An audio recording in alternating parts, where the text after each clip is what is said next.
This is the story of Nkosi Johnson, the child campaigner who changed South Africa. Nkosi Johnson was born in Johannesburg in 1989, during the peak of the AIDS crisis in South Africa. It was estimated that there were between 74,000 and 6,500,000 and 135 people in South Africa living with this illness.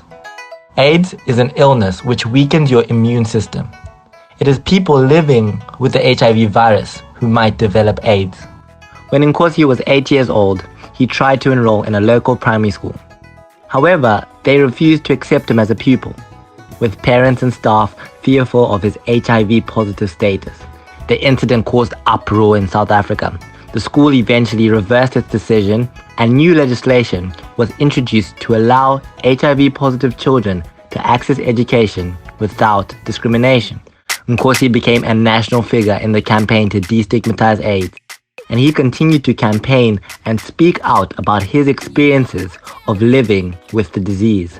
A couple of years later, Nkosi established an organization, Nkosi's Haven, to support mothers and children impacted by HIV or AIDS. He wanted them to be cared for with dignity and respect. Later, at just the age of 11 years old, Nkosi was invited to be the keynote speaker at the International AIDS Conference. Televised around the world, Nkosi's speech told his story and urged people with AIDS to seek equal healthcare. He ended his address by imploring the world, care for us and accept us. We are all human beings. We are normal. We have hands, we have feet, we can talk, we can walk. We have needs just like everyone else.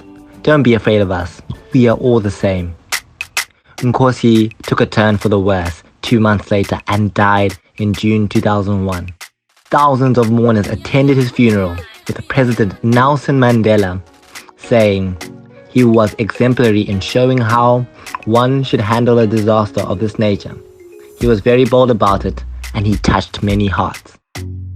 What will you remember about Nkosi's story? In what way has it inspired you?